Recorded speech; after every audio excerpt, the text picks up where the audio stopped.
नमस्कार।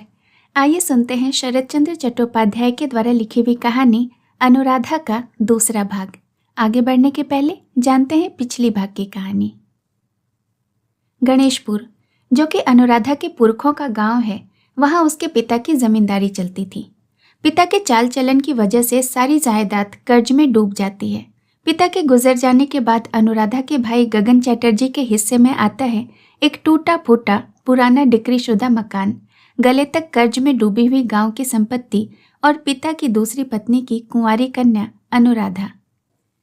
गांव का ही एक पैसे वाला भद्र पुरुष त्रिलोचन गंगोपाध्याय, जो कि 5-6 लड़कों वाला है, अनुराधा से ब्याह करना चाहता है। अनुराधा अपने अनिश्चित भविष्य को देखकर उससे विवाह करने के लिए तैयार हो जाती है, ताकि उसे रहने पहनने ओढ़ने के लिए मिलता रहे। पर गगन इस रिश्ते के लिए हरगिज तैयार नहीं होता और बात वहीं रह जाती है। इधर कर्ज में डूबी गगन की जमींदारी खरीदी कलकत्ते के रहने वाले हरिहर घोषाल ने। गांव तथा गांव के घर जिसमें अनुराधा अभी रह रही है, उसको कब्जे में करने की जिम्मेदारी ली हरिहर घोषाल के छोटे लड़के विजय ने। इस बीच जब जमींदारी खरीदी गई, तब इस गांव की जमींदारी संभालने का जिम्मा दिया गया अनुराधा के भाई गगन चटर्जी को। पर गगन कुछ गोलमाल करके गांव से फरार हो जाता है। अब विजय गांव वाली हवेली जिसमें अनुराधा रहती है, इसे कब्जे में करना चाहता है। विजय अनुराधा को घर से निकालने के लिए पूरे दल बल के साथ जाता है, पर अनुराधा के सौम्य व्यवहार और उसके खुद वहां से चले जाने की इच्छा को देखकर वह शर्मिंदा हो जाता है। अनुराधा कहती है कि उसे थोड़े समय के लिए उस घर में और रहने दिया जाए, फिर वो अपना इंतजाम कहीं और कर लेगी। अब सुनते हैं आगे की कहानी। अनुराधा पूर्ववत मौन खड़ी रही। विजय कहने लगा, आज से सारा मकान मेरे दखल में आ गया। बाहर के कमरे की सफाई हो जाने पर 2-3 दिन में यहीं आकर रहूंगा। स्त्रियां उसके बाद आएंगी। आप नीचे के कमरे में रहिए जब तक कि आप कहीं और जा न सकें, मगर कोई चीज हटाने की कोशिश न करिएगा। इतने में कुमार बोल उठा, पिताजी प्यास लगी है, पानी पीऊंगा। यहाँ पानी कहाँ है? अनुराधा ने हाथ के इशारे से उसे अपने पास बुला लिया और रसोई के भीतर ले जाकर कहा, कच्चा नारियल है बेटा, पियोगे? हाँ पीऊंगा। संतोष के काट देने पर उसने पेट भर के उसका पानी पिया और कच्ची गरी निकाल कर खाई। बाहर आकर बोला, पिताजी तुम पियोगे? बड़ा मीठा है। नहीं। पियो ना पिताजी, बहुत हैं, अपने ही तो हैं सारे। बात कोई नहीं थी, फिर भी इतने आदमियों के बीच लड़के के मुंह से ऐसी बात सुनकर सहसा वह शर्मिंदा सा हो गया। बोला, नहीं नहीं पीऊंगा, तो चल इधर। बाबुओं के मकान पर सादर अधिकार करके विजय जम कर बैठ गया। 2 कमरे उसने अपने लिए रखे और बाकी कमरों में कचहरी कर दी। विनोद घोष किसी जमाने में जमींदारी सरिश्ते में काम कर चुका था। उसी बूते पर वह नया गुमाश्ता नियुक्त हो गया, परंतु झंझट नहीं मिटा। इसका मुख्य कारण यह था कि गगन चटर्जी रुपए वसूल करके हाथ के हाथ रसीद देना अपना अपमान समझता था, क्योंकि उसमें अविश्वास की बू आती थी। वह चटर्जी वंश के लिए गौरव की बात थी। इसलिए उसके अंतर्ध्यान के बाद प्रजा आफत में फंस गई। मौखिक साक्षी और प्रमाण ले लेकर लोग रोज हाजिर हो रहे हैं, रोते झीकते हैं। किसने कितना दिया, किस पर कितना बाकी है, इसका निर्णय करना एक कष्टसाध्य और जटिल प्रश्न हो गया है। विजय जितनी जल्दी कलकत्ता लौटने की सोच कर आया था, उतनी जल्दी जा न सका। 1 दिन 2 दिन करते करते 10-12 दिन बीत गए। इधर लड़के की हो गई है संतोष से मित्रता। आयु में वह 2-3 साल छोटा है। सामाजिक और सांसारिक पार्थक्य भी बहुत बड़ा है, परंतु अन्य किसी साथी के अभाव में वह उसी के साथ हिल मिल गया है। उसी के साथ वह रहता है, घर के भीतर बाग बगीचों और नदी किनारे घूमा फिरा करता है, कच्चे आम और चिड़ियों के घोंसलों की खोज में। संतोष की मौसी के पास ही अक्सर खा पी लिया करता है। संतोष की देखा देखी वह भी उसे मौसी जी कहा करता है। विजय रुपए पैसे के हिसाब के झंझट में बाहर ही फंसा रहता है, जिससे हर वक्त वह लड़के की खोज खबर नहीं ले सकता, और जब खबर लेने की फुर्सत मिलती है तो उसका पता नहीं लगता। सहसा कभी किसी दिन डांट फटकार लगाकर उसे अपने पास भी बिठा रखता है, तो छुटकारा पाते ही दौड़कर मौसी जी के रसोई में जाकर घुस जाता है। संतोष के साथ बैठकर दोपहर को भात खाता है, शाम को रोटी और गरी के लड्डू का बंटवारा कर लेता है। उस दिन शाम को लोग बाग कोई नहीं आए थे। विजय ने चाय पीकर चूरट सुलगाते हुए सोचा, चलो नदी किनारे घूम आए। अचानक याद आई कि दिन भर से आज लड़का नहीं दिखाई दिया। पुराना नौकर खड़ा था, उससे पूछा, कुमार कहाँ है रे? उसने इशारे से दिखाते हुए कहा, भीतर। रोटी खाई थी आज? नहीं। जबरदस्ती पकड़कर खिला क्यों नहीं देता? यहां खाने को जी नहीं चाहता मालिक, गुस्सा होकर फेंक फांक कर चल देता है। कल से उसे मेरे साथ खाने बैठाना। यह कहकर न जाने क्या सोचकर वह टहलने जाने के बजाय सीधा भीतर चला गया। लंबे चौड़े आंगन की दूसरी तरफ लड़के की आवाज सुनाई दी, मौसी जी, एक रोटी और 2 गरी के लड्डू दो, जल्दी। जिसे आदेश दिया गया था उसने कहा, अरे उतर जाओ ना बेटा, तुम लोगों की तरह क्या मैं पेड़ पर चढ़ सकती हूँ? जवाब मिला, चढ़ सकोगी मौसी, जरा भी मुश्किल नहीं। उस मोटी डाल पर पैर रखकर इस छोटी डाल को पकड़कर चट से चढ़ाओगी। विजय पास जाकर खड़ा हो गया। रसोई के सामने एक बड़ा सा आम का पेड़ है। उसी की 2 मोटी डालों पर कुमार और संतोष दोनों बैठे हैं। पैर लटका कर तने के पीछे टेके दोनों खा रहे थे। विजय को देखते ही दोनों सिटपिटा गए। अनुराधा रसोई के किवाड़ के पीछे छिपकर खड़ी हो गई। विजय ने पूछा, क्या यही इन लोगों के खाने की जगह है? किसी ने उत्तर नहीं दिया। विजय अंतराल वर्तिनी को लक्ष्य करके कहने लगा, आप पर देखता हूं कि यह जोर जुल्म किया करता है। अब की बार अनुराधा ने मुक्त कंठ से जवाब दिया, हाँ। फिर भी तो आप इसे सिर पर चढ़ाने में कसर नहीं रखती, क्यों सिर चढ़ा रही हैं? नहीं चढ़ाने से और भी ज्यादा उधम मचाएंगे, इस डर से। लेकिन सुना है कि घर पर तो ऐसा उधम नहीं करता। संभव है न करता हो, उसकी माँ नहीं है, दादी बीमार रहा करती है, आप काम काज में बाहर फंसे रहते हैं, उधम मचाता किसके आगे? विजय को यह बात मालूम न हो सो नहीं, परंतु फिर भी लड़के की मां नहीं है, यह बात दूसरे के मुंह से सुनकर उसे दुख हुआ। बोला, आप तो मालूम होता है बहुत कुछ जान गई हैं। किसने कहा आपसे? कुमार ने? अनुराधा ने धीरे से कहा। कहने लायक उसकी उम्र नहीं हुई है, फिर भी उसी के मुंह से सुना है। दोपहर को मैं इन लोगों को धूप में बाहर नहीं निकलने देती, तो भी आंख बचाकर भाग जाते हैं। जिस दिन नहीं जा पाते उस दिन मेरे पास लेटकर घर की बातें किया करते हैं। विजय उसका चेहरा न देख सका, परंतु उस पहले दिन की तरह आज भी उसका कंठ स्वर उसे अत्यंत मधुर मालूम हुआ। इसी से कहने के लिए नहीं, बल्कि सिर्फ सुनने के लिए बोला। अब की बार घर जाकर उसे बड़ी मुसीबत का सामना करना पड़ेगा। क्यों? क्योंकि उधम मचाना एक तरह का नशा है। न मचा सकने से शरीर कसमसाता है। दूसरे वहां उसके नशे की खुराक कौन जुटाएगा? 2 ही दिन में भागना चाहेगा। अनुराधा ने आहिस्ता से कहा, नहीं नहीं, भूल जाएगा। कुमार, उतर आओ बेटा, रोटी ले जाओ। कुमार तश्तरी लिए उतर आया और मौसी के हाथ से और भी कई रोटियां और गरी के लड्डू लेकर उससे सट कर खड़ा खड़ा खाने लगा। पेड़ पर नहीं चढ़ा। विजय ने देखा कि वे चीजें धनी घर की अपेक्षा पद गौरव में चाहे जितनी भी तुच्छ क्यों न हो, पर वास्तविक सम्मान की दृष्टि से जरा भी तुच्छ नहीं। लड़का क्यों मौसी के रसोई घर के प्रति इतना आसक्त हो गया है, विजय उसका कारण समझ गया। वह सोच कर तो आया था कि कुमार की लुब्धता पर इन लोगों की तरफ से अकारण और अतिरिक्त खर्चे की बात कहकर प्रचलित शिष्ट वाक्यों से पुत्र के लिए संकोच प्रकट करेगा, और करने जा भी रहा था, पर बाधा आ पड़ी। कुमार ने कहा, मौसी जी, कल जैसी चंद्रपुली आज भी बनाने के लिए कहा था, सो क्यों नहीं बनाई तुमने? मौसी ने कहा, कसूर हो गया बेटा, जरा सी आंख चूक गई, बिल्ली ने दूध उलट दिया, कल ऐसा न होगा। कौन सी बिल्ली ने, बताओ तो? सफेद वाली ने? वही होगी शायद, कहकर अनुराधा उसके माथे के बिखरे हुए बालों पर हाथ फेरने लगी। विजय ने कहा, उधम तो देखता हूं क्रमशः जुल्म में परिणत हो रहा है। कुमार ने कहा, पीने का पानी कहाँ है? अरे याद भूल ही गई बेटा, लाई देती हूँ। तुम तो सब भूल जाती हो मौसी, तुम्हें तो कुछ भी याद नहीं रहता, विजय ने कहा। आप पर फटकार पड़नी चाहिए, कदम कदम पर गलती होती है। हाँ, कहकर अनुराधा हंस दी। सावधानी के कारण यह हंसी विजय ने देख ली। पुत्र के अवैध आचरण के लिए क्षमा मांगना न हो सका, इस डर से कि कहीं उसके भद्र वाक्य अभद्र व्यंग्य से सुनाई न दे, कहीं यह महिला ऐसा न समझ बैठे कि उसकी गरीबी और बुरे दिनों पर कटाक्ष किया जा रहा है।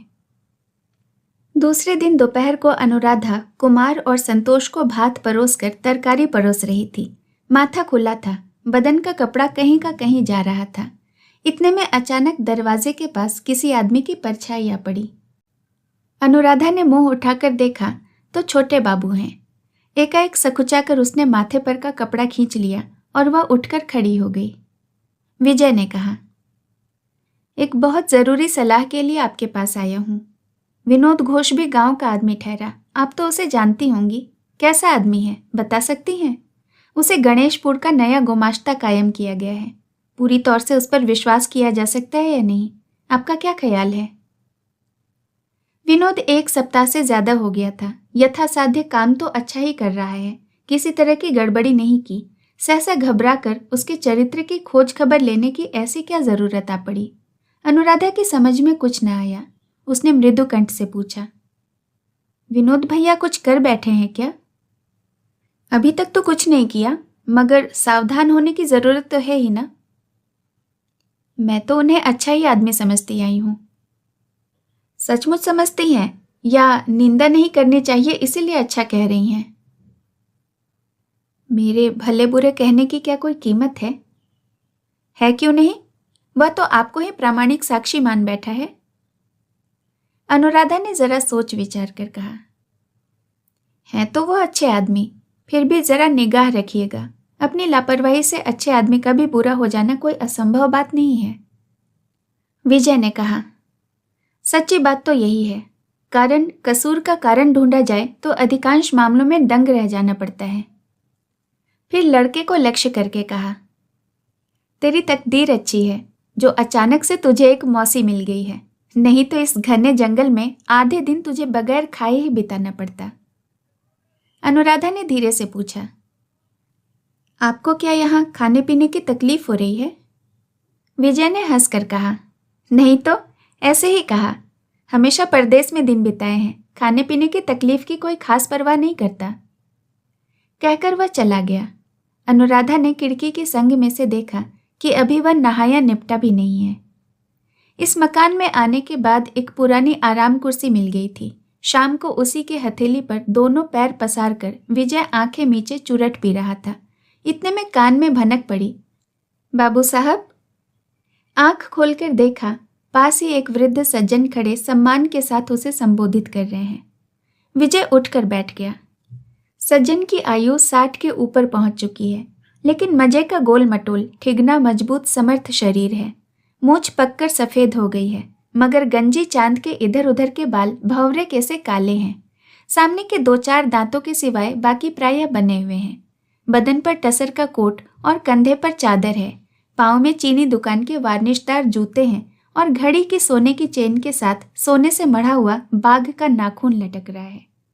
गांव में ये सज्जन बहुत धनाढ्य मालूम पड़ते हैं। पास ही एक टूटी चौकी पर चूरट का सामान रखा था। उसे खिसका कर विजय ने उन्हें बैठने को कहा। वृद्ध सज्जन ने बैठकर कहा, नमस्कार बाबू साहब। विजय ने कहा, नमस्कार। आगंतुक ने कहा, आप लोग गांव के जमींदार ठहरे। आपके पिताजी बड़े प्रतिष्ठित लखपति आदमी हैं, नाम लेते ही सुप्रभात होता है। आप उन्हीं के सुपुत्र हैं। उस बेचारी पर दया न करने से वो बड़े संकट में पड़ जाएगी। बेचारी कौन? उस पर कितने रुपए निकलते हैं? सज्जन ने कहा, रुपए पैसे का मामला नहीं है। जिसका मैं जिक्र कर रहा हूँ वो है स्वर्गीय अमर चैटर्जी की कन्या। वे प्रातः स्मरणीय व्यक्ति थे, गगन चैटर्जी की सौतेली बहन। यह उसका पैतृक मकान है। वह रहेगी नहीं, चली जाएगी, उसका इंतजाम हो गया है। पर आप जो उसे गर्दन पकड़कर निकाल दे रहे हैं, सो क्या आपके लिए उचित है? इस अशिक्षित वृद्ध पर गुस्सा नहीं किया जा सकता, यह बात विजय मन ही मन समझ गया। परंतु बात करने के ढंग से वह जल भुन गया। बोला, अपना उचित अनुचित मैं खुद समझ लूंगा, मगर आप कौन हैं जो उनकी तरफ से वकालत करने आए हैं? वृद्ध ने कहा, मेरा नाम है त्रिलोचन गंगोपाध्याय। पास के ही मस्जिदपुर गांव में मकान है। सभी जानते हैं मुझे। आपके माँ बाप के आशीर्वाद से इधर ऐसा कोई आदमी मिलना मुश्किल है जिसे मेरे पास आकर हाथ न पसारना पड़ता हो। आपको विश्वास न हो तो विनोद घोष से पूछ सकते हैं। विजय ने कहा, मुझे हाथ पसारने की जरूरत होगी तो महाशय जी का पता लगा लूंगा, मगर जिनकी आप वकालत करने आए हैं उनके आप लगते कौन हैं, क्या मैं जान सकता हूं? सज्जन मजाक के तौर पर जरा मुस्कुरा दिए। बोले, मेहमान, वैशाख के ये कुछ दिन बीतने पर ही मैं उससे ब्याह कर लूंगा। विजय चौंक कर बोला, आप विवाह करेंगे अनुराधा से? जी हाँ, मेरा पक्का इरादा है। जेठ के बाद जल्दी कोई लग्न नहीं तो इसी महीने में यह शुभ कार्य संपन्न हो जाता। यह रहने देने की बात मुझे आपसे कहनी भी न पड़ती। कुछ देर तक स्थिर रहकर विजय ने पूछा, इस ब्याह की अगुवाई किसने की? गगन चटर्जी ने? वृद्ध ने क्रुद्ध दृष्टि से देखते हुए कहा, वह तो फरार आदमी है महाशय। रियाया का सत्यानाश करके चंपत हो गया। इतने दिनों से वही तो अड़ंगा डाल रहा था, नहीं तो अघन में ही ब्याह हो जाता। कहता था हम लोग स्वभाव से कुलीन ठहरे, कृष्ण की संतान। वंशज के घर ही तो आखिर गरजू बनकर आना पड़ा। आजकल के जमाने में कुल कौन खोजता फिरता है महाशय? रुपया ही कुल है, रुपया ही इज्जत, रुपया ही सब कुछ। कहिए, ठीक है कि नहीं? विजय ने कहा, हाँ सो तो ठीक है, मगर अनुराधा ने मंजूर किया है। सज्जन ने दंभ के साथ अपनी जांघ पर हाथ मारकर कहा, मंजूर किया है? क्या कहते हैं महाशय? खुशामदें की जा रही हैं, खुशामदें। शहर से आकर जो आपने एक घुड़की दी, बस फिर क्या था? आंखों तले अंधेरा दिखाई देने लगा। जाऊं तो जाऊं कहाँ? हो गया बस। नहीं तो मेरा तो इरादा ही बदल गया था। लड़कों की राय नहीं, बहुओं की राय नहीं, लड़कियां और दामाद भी सब विमुख हो गए थे। और मैंने भी सोचा कि जाने दो, मारो गोली। 2 बार तो गृहस्थी हो चुकी, अब रहने दो। पर जब राधा ने स्वयं आदमी भेजकर मुझे बुलवा कर कहा कि गांगुली महाशय, चरणों में स्थान दे दीजिए, तुम्हारे घर आंगन बुहार कर खाऊंगी सो भी अच्छा, तो क्या करता, मंजूर करना ही पड़ा। विजय अवाक हो रहा। वृद्ध महाशय कहने लगे, ब्याह इसी मकान में होना चाहिए। देखने में जरा भद्दा मालूम होगा, नहीं तो मेरे मकान में भी हो सकता है। गगन चटर्जी की कोई एक बुआ है, वही कन्यादान करेंगी। आप सिर्फ राजी हो जाएं तो सब काम ठीक हो जाए। विजय ने मुंह उठाकर कहा, राजी होकर मुझे क्या करना पड़ेगा बताइए? मैं मकान खाली करने की ताकीद न करूं, यही तो अच्छी बात है। ऐसा ही होगा। अब आप जा सकते हैं। नमस्कार। नमस्कार महाशय जी, नमस्कार। सो तो है ही। आपके पिताजी ठहरे लखपति, प्रातः स्मरणीय आदमी। नाम लेने से ही सुप्रभात हो जाता है। सो तो होता है। अब आप पधारिए। तो जाता हूं। महाशय जी नमस्कार, कहकर त्रिलोचन बाबू चल दिए। वृद्ध महाशय के चले जाने पर विजय चुपचाप बैठा हुआ अपने मन को समझा रहा था कि उसे इस मामले में सिर खपाने की क्या जरूरत है। वास्तव में इसके सिवाय लड़की के लिए और चारा ही क्या है? और फिर यह कोई ऐसी बात तो नहीं जो संसार में पहले कभी हुई ही ना हो। संसार में ऐसा होता ही रहता है, फिर उसके लिए दुश्चिंता किस बात की? सहसा विनोद घोष की बात उसे याद आ गई। उस दिन वह कह रहा था, अनुराधा अपने भैया के साथ इसी बात पर झगड़ने लगी थी कि कुल के गौरव से उसे क्या करना है, आसानी से खाने पहनने भर को मिल जाए, बस इतना ही काफी है। प्रतिवाद में गगन ने गुस्से में आकर कहा था कि तू क्या माँ बाप का नाम डुबोना चाहती है? और अनुराधा ने कहा था कि तुम उनके वंशधर हो, नाम कायम रख सको तो रखना, मैं नहीं रख सकूंगी। इस बात की वेदना को विजय समझ न सका। खुद भी वह कौलीन्य सम्मान पर जरा भी विश्वास रखता हो सो बात नहीं, मगर फिर भी उसकी सहानुभूति जा पड़ी गगन पर।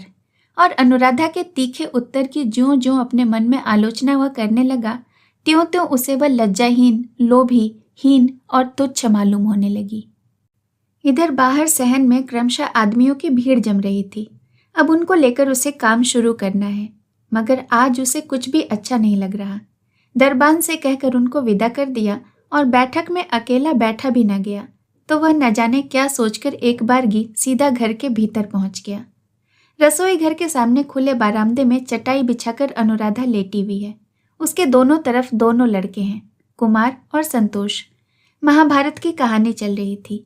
रात की रसोई का काम वह जल्दी जल्दी निपटा कर रोज शाम के बाद इसी तरह लड़कों के साथ लेटकर कहानियां सुनाया करती।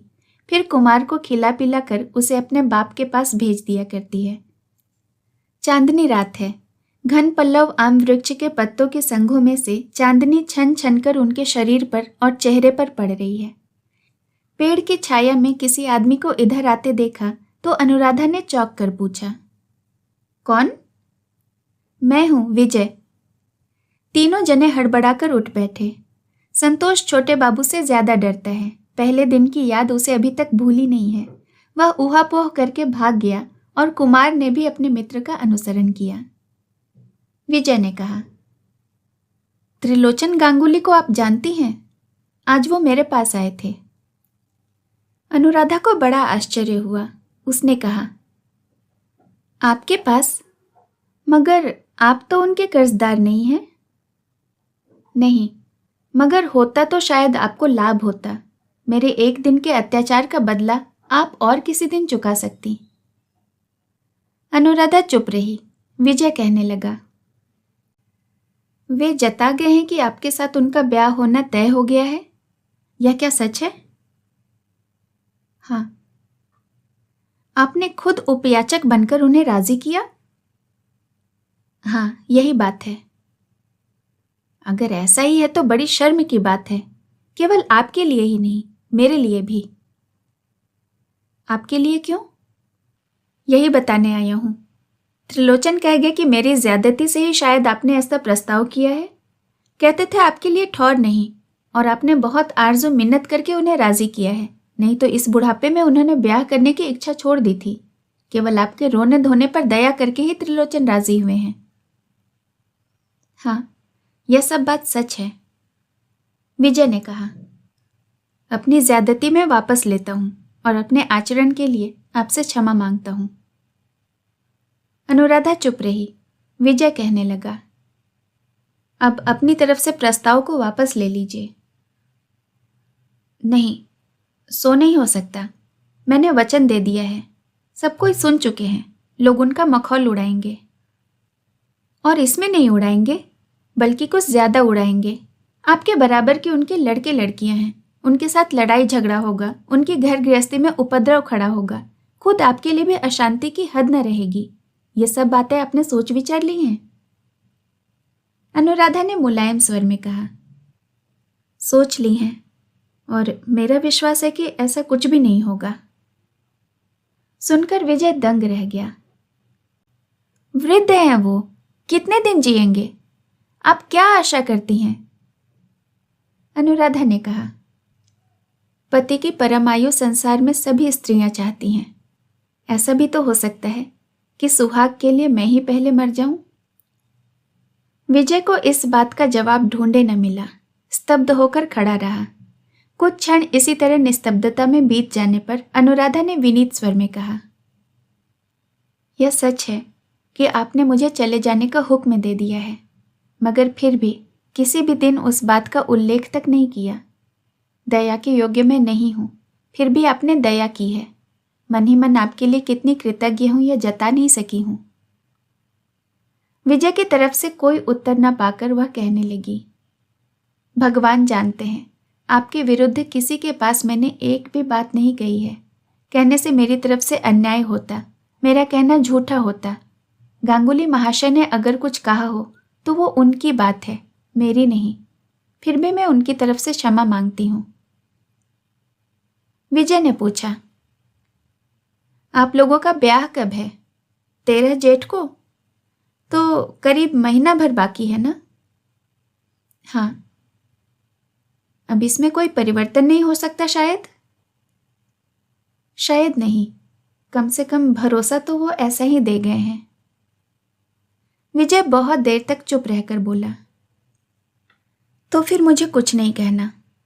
लेकिन अपने भविष्य पर आपने जरा भी विचार नहीं किया। इस बात का मुझे बड़ा अफसोस है।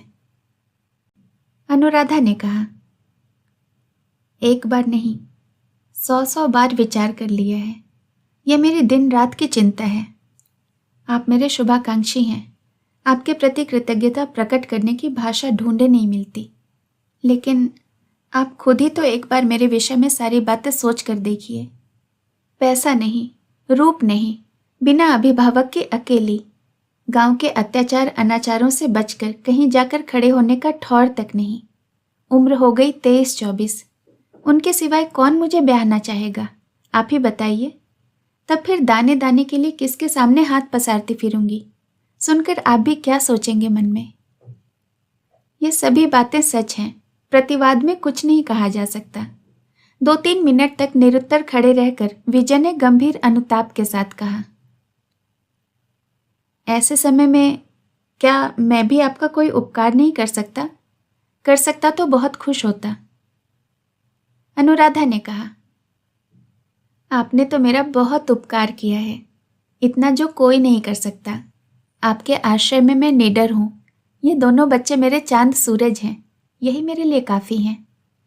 आपसे सिर्फ इतनी प्रार्थना है कि मन ही मन आप मुझे भैया के दोष में भागिनी न बनाइए। मैंने जानबूझकर कोई अपराध नहीं किया। मुझे मालूम हो गया है, आपको कहना न होगा। इतना कहकर विजय धीरे धीरे बाहर चला गया। कलकत्ता से कुछ साग सब्जी, फल फलारी और मिठाई वगैरह आई थी। विजय ने नौकरों से रसोई घर के सामने टोकरी उतरवा कर कहा, भीतर होंगी जरूर। विजय ने कहा, आपको तो पुकारना भी मुश्किल है। हमारे समाज में होती तो मिस चैटर्जी या मिस अनुराधा कहकर आसानी से पुकारा जा सकता, पर यहाँ तो वह बात बिल्कुल नहीं चल सकती। आपके लड़कों में से भी कोई होता तो उनसे किसी को अपनी मौसी को बुला दे कहकर काम निकाल लेता, पर इस वक्त तो वे भी फरार हैं। क्या कहकर बुलाऊं आपको? अनुराधा दरवाजे के पास आकर बोली, आप मालिक ठहरे, मुझे राधा कहकर पुकारा कीजिए। विजय ने कहा, बुलाने में कोई आपत्ति नहीं, पर मालिकाना हक के जोर से नहीं। मालिकाना हक था गगन चैटर्जी पर, मगर वो तो चंपत हो गया। आप क्यों मालिक मानने लगी? आपको किस बात की गरज है? भीतर से सुनाई दिया, ऐसी बात न कहिए, आप हैं तो मालिक ही। विजय ने कहा, उसका दावा मैं नहीं कर सकता, पर उम्र का दावा जरूर रखता हूँ। आपसे बहुत बड़ा हूँ, नाम लेकर पुकारा करूँ तो आप नाराज तो न होइएगा। नहीं। विजय ने इस बात पर लक्ष्य किया कि घनिष्ठता करने का आग्रह स्वयं उसकी तरफ से कितना ही प्रबल क्यों न हो, पर दूसरे पक्ष की तरफ से जरा भी नहीं। वह किसी भी तरह सामने नहीं आना चाहती और बराबर संक्षेप और सम्मान के साथ ओट में ही छिपे छिपे उत्तर दिया करती है।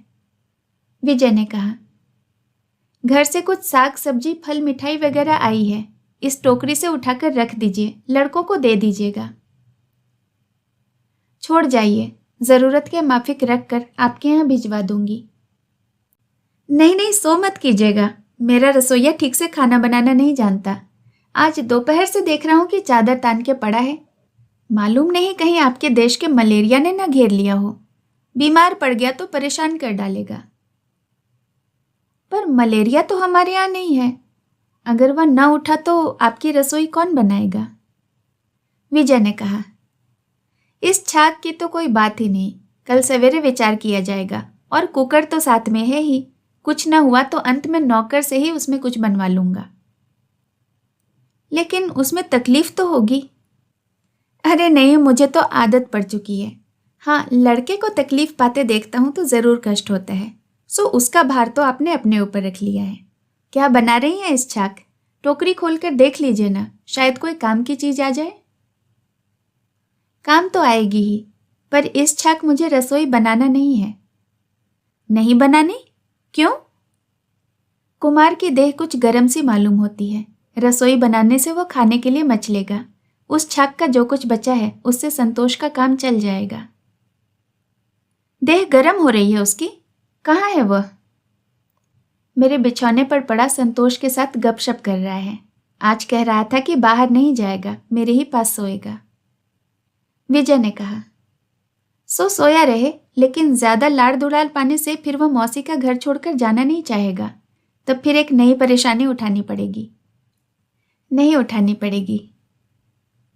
कुमार कहना न मानने वाला होता सो आप जाने, पर मैंने तो सुना है कि वो आपको कम परेशान नहीं करता। अनुराधा कुछ देर चुप रहकर बोली, परेशान करता है तो सिर्फ मुझे ही तो करता है, और तो किसी को नहीं करता।